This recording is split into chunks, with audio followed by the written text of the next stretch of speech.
Got the wheels or the spindles and all that. I'll show you that in a little bit. Got all that done. Steering's all done. So I'm working on the anti-sway bar. This is just a 3/4 inch lock washer. And this actually forms the end bearing on the crash, the anti-sway.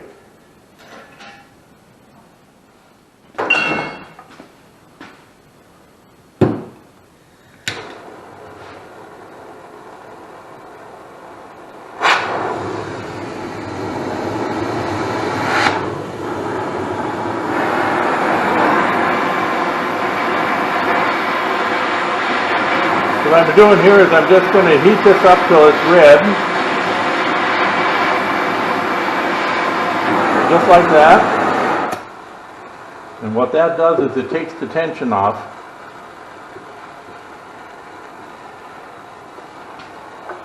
The washer, so now it forms just a flat washer with a fairly wide bearing surface. So I kind of like that. So cool that guy down. The water that I use to cool this stuff actually has a chemical in it. It's like an etching material that really cleans the metal well, which helps. It just has to be approximately in the middle.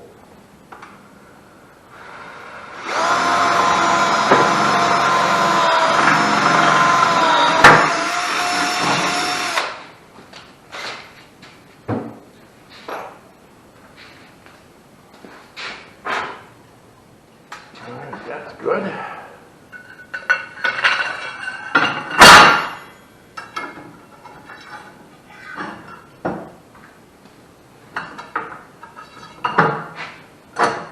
So this is 22 inches long.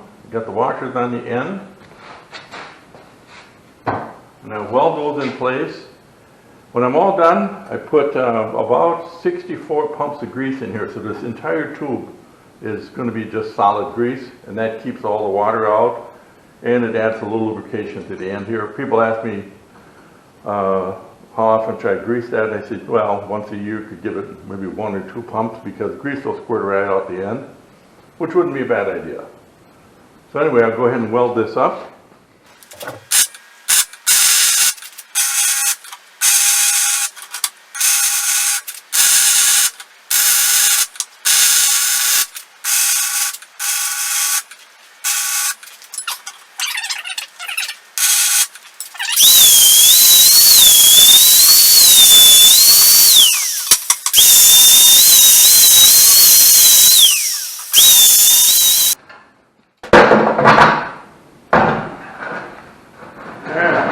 Next is the contraption. You've got to have a contraption, to do this stuff. So that end comes off.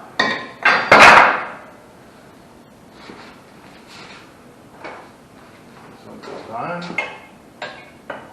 This is kind of a special little deal. I got to stop there so I know how far to push. And this one is air operated, so this is going to get some racket here.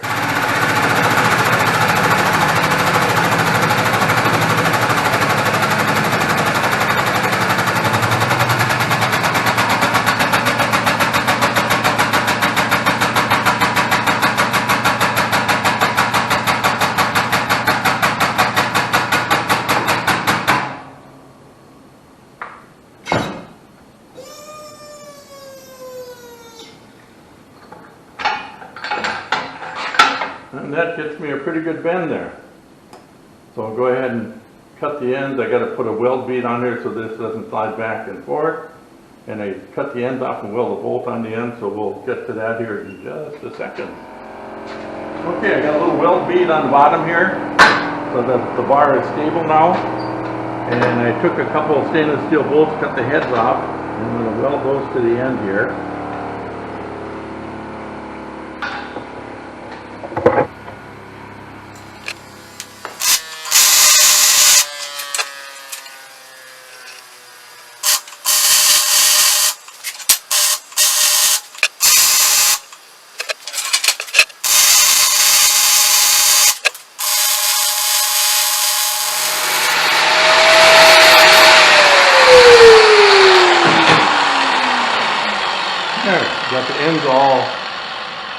kind of pretty looking. That part is done. Gonna put 2 bolts on here, and then she goes in the powder coat oven. Then I'll build the other, the risers, and then I can start on body panels. Well, it's quitting time here on a Monday, and progress was actually very good. Got the wheels on, everything's done. I'm starting on body panels on this one tomorrow morning. So the structural parts are done. There, as you can see, anti-sway bar. I got the link in here, the hold down plate, and I anchor these on each end so that I can't slide back and forth. And I've got the little struts here, got those done, the links. And the steering column, that's all in, everything's all done. Got the bearing on the bottom there. I've got some new alignment tools. I bought some new alignment tools.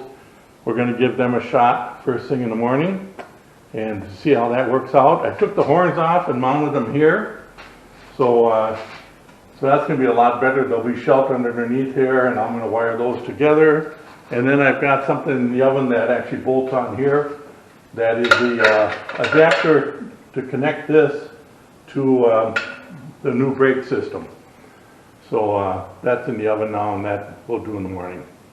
So this is looking good. And while I was waiting for that, we got going over here. So I got this one torn down about 70%. I've got to clean up some hoses in here. Crash bars have to come off. The bottom exhaust covers have to come off. And then I can start actually building on this one also. So I'm actually, when I've got that one in the body shop, I'll be working on this. And the timing should be about right. When that one comes back from the body shop, this one will go into the body shop. So things are clicking here pretty good. So we'll see what happens in the morning. Well, things got a little more techy here recently. I bought some brackets for aligning. What I used to use, initially I built these myself, and these would clamp on and butt up against the rim, and I hook a tape measure on these ends, and that was my alignment tool. I had one on each wheel. I went from that to these plates, which would lay up against the wheel, and again you got a tape measure on each side. These work really good. For $69, I think they were on Amazon. It's just an aluminum piece. For the average home duty guy, this would be perfect. These were, oh, let me think, probably about 400 bucks. I think I paid for the set. And I already had the camber levels. And it's nice, it's got this plate on here. These are actually designed for laser. So you would hook your laser gun onto here and shoot it at a target. Well, I don't have enough room for the targets. And the tape measures are actually every bit as accurate. I actually bolted this plate on here because I have another set of alignment tools that I bought, but I didn't ever use them.